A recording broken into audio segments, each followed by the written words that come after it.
d'être là. Merci. On sent un peu scotché là, il y a un moment de peur à la fin du film. Moi aussi, je suis scotché à chaque fois. Comment vous avez rencontré cette histoire, l'histoire vraie de Fahim, et qu'est-ce qui a déclenché en vous, Pierre-François, l'idée, l'envie d'en faire un film? La première fois, c'était début 2014. Il y a le petit Fahim qui répondait à l'interview de Laurent Ruquier le soir, le samedi soir. Et bon, ça m'a bouleversé. Et le lundi, j'ai cherché une librairie pour acheter son livre qui s'appelle Un roi clandestin. Et alors là, je me suis remis à lire. Je dis remis parce que malheureusement, je suis un peu cancre de ce côté-là. Et je le regrette. Mais c'est vrai qu'un roi clandestin, c'est écrit tellement simplement, sans aucune ambition littéraire. Et du coup, j'étais vraiment avec le petit, avec son papa. Et à tel point que j'avais l'impression de l'avoir croisé dans les rues de Paris, puisqu'à l'époque, j'habitais Paris. Et puis je me suis dit, à la fin du livre, je me suis dit, mais moi, qu'est-ce que j'ai fait? Rien.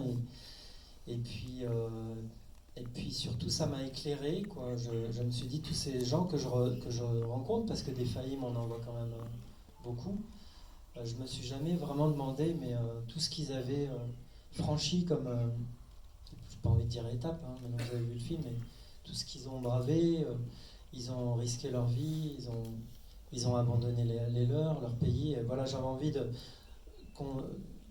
nous aider à ce qu'on ne confonde pas la migration et puis être un réfugié politique, quoi. Voilà, Vous aviez, comme nous tous, j'imagine, un regard un peu lointain et attristé sur la situation, mais sans rien oui, connaître voilà. vraiment Moi, ça m'a toujours, situation des bien gens sûr, qui moi, vivent de ici. voir un enfant par terre, voilà, qui m'ont dit, évidemment, ça fait quelque chose, mais on ne se rend pas compte de comment ils se sont retrouvés là, en fait. Et d'ailleurs, on interprète une fois sur deux, puisque j'ai l'impression qu'on est quand même nombreux à penser que ces gens-là, ils sont juste venus pour profiter, voilà. Donc c'est ça qui m'a... C'était la démarche, mais en même temps, c'est surtout parce qu'il y a un enfant dans cette histoire, et depuis tout petit, les injustices ou la maladie chez les enfants, ça me fait toujours quelque chose en plus. Et puis j'avais envie de faire un film que j'aime aller voir, hein, parce on rigole aussi. Enfin, j'avais envie que ça soit du spectacle, hein. Il y a un côté sportif. Justement, une question avant de vous passer le micro dans la salle. Passer de Gaston Lagaffe, le film que vous avez réalisé précédemment, à Fahim, ça pourrait paraître être un grand écart, mais au fond, on raconte toujours une histoire. Oui, c'est un grand écart parce que j'ai laissé de côté le burlesque, qui est ma grande passion, hein. J'adore l'absurde, l'humour anglais, tout ça. Mais après, finalement, moi, mettre en scène des comédiens, choisir des acteurs, c'est ma passion. Choisir des décors, raconter une histoire, c'est ma passion. Et puis parler d'un enfant, encore une fois, c'est... Donc le travail était différent, mais bon, ça m'a régalé, quoi. Alors, est-ce que vous avez vous aussi des questions à poser à Pierre-François Martin Laval? On va vous passer le micro. D'habitude, il n'y a pas de questions, les gens n'osent pas. Oui, bonsoir. Alors, comme l'a dit madame, c'est très différent des films que vous faites d'habitude et personnellement, j'ai adoré. Je voudrais savoir comment vous avez choisi le petit acteur qui a joué le rôle de Fahim. Alors, le petit Assad, d'abord, j'ai eu l'intelligence, ça m'arrive pas souvent, de trouver le bon directeur de casting. C'est-à-dire que pour ce film, je sentais que ça allait être un travail différent pour tout le monde. Et donc, j'ai fait appel à un type j'avais lu un article sur son travail pour Dipan, le film de Jacques Audiard. C'est un directeur de casting pas comme les autres, c'est-à-dire qu'il n'a pas un fichier comme ça devant lui. Il va dans la rue, il va dans des quartiers et il cherche. Et là, j'étais convaincu de ne pas trouver d'acteur bangladais. Donc c'est ce qu'il a fait. Il est allé dans les banlieues, autour de Paris, dans les supermarchés pendant 6 mois et a demandé aux gens, et c'est pas marqué Bangladais sur leur tête, hein, demander plein de choses. Est-ce que vous avez un enfant? Est-ce que vous êtes Bangladais? Etc. Et au bout de 6 mois, il m'avait présenté quelques jeunes, mais ça ne me plaisait pas du tout. Enfin, c'est un truc qui ne s'invente pas, hein. Si ça joue faux, moi je peux pas leur dire de jouer juste, quoi. Donc ça marchait pas donc ça c'est le plus important, c'est de trouver le petit Fahim, quoi, pour faire un film comme ça. Si on le trouve pas, on fait pas le film. Et si je trouve un enfant qui me plaît à moitié, je fais pas le film non plus. Et puis vers la fin, le tournage approche et là il a un nouveau supermarché Auchan et pareil, tata une photo. Ah oui, c'est bien qu'ils viennent lundi et l'enfant vient, il mesure 1m80. Voilà, donc bon, moi j'ai pas assisté à ce désespoir, mais j'étais pas là. Moi je suis là que dès qu'ils ont trouvé les gosses. Et là, heureusement, le casting et ses collaboratrices ont eu l'idée de génie de le rattraper dans la rue parce qu'ils l'ont vu partir avec Assad. Et ils ont demandé à Assad s'il voulait passer l'audition. Assad ne parlait pas du tout français, il venait d'arriver dans notre pays en rejoignant son père qui était réfugié politique. Et il ne voulait pas. Et donc ils ont insisté, heureusement.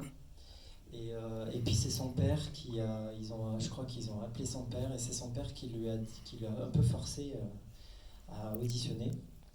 Et le petit au début ne donnait rien du tout parce qu'il ne savait pas qu'il avait le droit en fait. Je crois qu'avec son éducation un peu stricte, les 6 prières par jour, le papa un peu rigide, je pense qu'il ne se rendait pas compte qu'il avait le droit d'engueuler un adulte, qu'il avait le droit d'être bras dessus bras dessous avec la petite Luna, tout ça.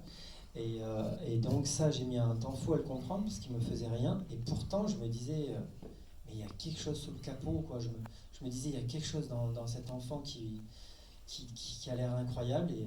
Et au bout de plein de répètes, il m'a sorti. Ce que je lui demandais, pour être précis, je lui demandais par exemple d'insulter le traducteur, quoi. Il voulait pas, c'était... Même si c'était pour de faux, il voulait pas. Et puis un jour, c'est passé et j'ai dit, ça y est, voilà. En tout cas, le résultat est très très beau. Merci. Et est-ce que vous avez aimé la musique ? Ah, bah dites-le, vous avez aimé la musique ? Eh bien alors, notre compositeur est dans la salle. Il est où notre compositeur ? Ah. Alors lève-toi, Pascal Langagne. Voilà.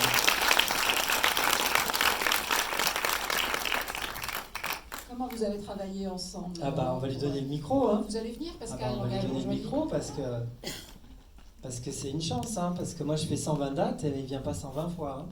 Là il habite pas loin. Pézenas. Ah oui. Merci. Salut maître. Retrouvailles. Maestro. Ça fait combien de temps que vous n'étiez pas vu? Depuis le mois de février, au moment du mixage du film. La dernière fois que je l'ai vu, c'était autour d'une pinte de bière, parce que après tous ces mois de travail, il y a un moment où on a envie de se féliciter, quoi. Ouais. Voilà. Et Quelle donc, était la consigne alors que vous lui avez donnée pour travailler sur ce film, pour qu'on garde cet esprit du Bangladesh qui est toujours là quand même présent, mais qui n'est pas non plus omniprésent? Tu me dis si je me trompe, mais je crois que j'en ai donné qu'une seule. C'est que, en fait, j'avais envie, je me suis un peu battu parce que des gens me disaient qu'ils pensaient que je faisais une erreur par rapport aux spectateurs, mais bon, ça c'est difficile de savoir qui a raison, hein, à ce moment-là. Je voulais qu'il y ait un instrument tout le temps qui nous rappelle d'où ils viennent, quoi. Parce que je pensais à la maman. Je pensais à cette maman qui est oubliée dans le livre. Si vous lisez ce livre, Un rôle clandestin, le petit l'a un peu effacé de sa mémoire, le pauvre, quoi. C'est pas un déni, mais c'est un peu bizarre, hein, d'un coup d'être séparé. Parce que là, vous voyez, je fais une petite parenthèse, là je concentre l'histoire, mais il n'a pas vu sa maman pendant 7-8 ans. Hein. Alors, bon, c'est-à-dire plus que la moitié de sa vie, quoi. Et donc, j'avais dit à Pascal, moi j'aimerais bien qu'on se rappelle de sa mère, et puis il l'a trouvée, et puis bon, c'était sa passion, je crois. Enfin, il va nous raconter. Alors oui, expliquez-nous, Pascal. Alors, en rentrant dans la salle, là, je me faisais la réflexion qu'il y a tout juste un an, on se rencontrait pour la première fois à Paris. Moi, on m'avait envoyé le scénario pour que je fasse des propositions, avec cette effectivement consigne que je devais essayer d'avoir un instrument ou quelque chose qui évoquait le pays d'origine de Fahim.